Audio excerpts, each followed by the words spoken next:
Hey, robot fight! Now this show is speaking my language. Oh, it's just a video game.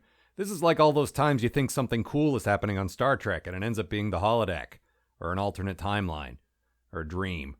Yeah, I'm reviewing Voyager on my Star Trek podcast, and guys, it's not very good. Anyway, let's meet this week's antagonist. He doesn't appear to work for Cobra. He appears to be some kind of Superman villain with his very own robot clown. I'm bored. I want to play a new game, Coco. A game where real people fight for their lives, where I can play but can't get hurt. Let's play my new game, Coco. What do you think? Boring. I mean, you have an entire army of interesting evil guys to move the plot along, but sure, let's go with this guy, fine. I'm gonna go ahead and assume this is the titular Gamemaster. He begins stalking and kidnapping assorted Joes, just like that Lord Chumley dude in that Transformers episode, which was also written by Flint Dille. Huh, what are the odds? First up is Flint, the character, not the writer, who apparently wears a dorky sweater vest on his day off. Next is Lady J, who's abducted while undressing in a changing room at the mall. Then it's the Baroness, who's tanning while she's in the hot tub. Okay, first of all, the pale look works just fine for you. Second, I don't think that's how that works. Finally, there's Cobra Commander, who isn't half undressed or wearing something weird, so I guess he doesn't deserve a fancy creative abduction. A simple trapdoor will suffice for him, I guess. Also, he's replaced with a robot double, which immediately activates its wacky sproing head and completely defeats the purpose of leaving a robot double behind. The Joes and Cobras immediately work out that their guys have been kidnapped, which is a stunning bit of detective work given that most of them were carted away in plain sight by dudes in clown masks.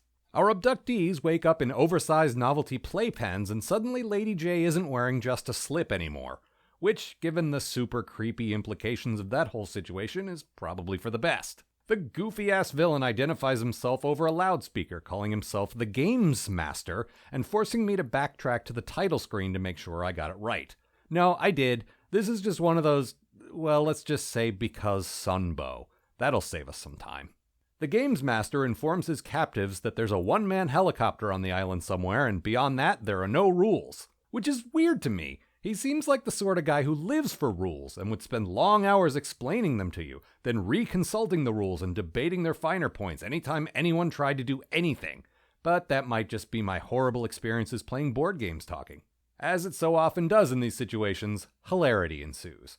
And you know, joking aside for a minute, this is pretty much my dream team of characters who have to put aside their differences and work together to get out of a stupid cartoon death maze. Okay, maybe I'd swap out Shipwreck for Flint, but the continued presence of his dorky sweater vest almost makes up for that. What kind of place is this, Flint? I don't know, Lady J, but I smell candy. That looks like licorice on that tree, and marshmallows on that one. We're in a candy forest. That can't be real.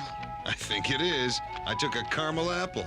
Sure, just go ahead and eat whatever weird stuff you find in this place. I'm sure it's totally fine. I mean, there's that kid's story about a place exactly like this where people just go wherever they want and eat everything that looks good to them, and everything turned out fine for those kids, right?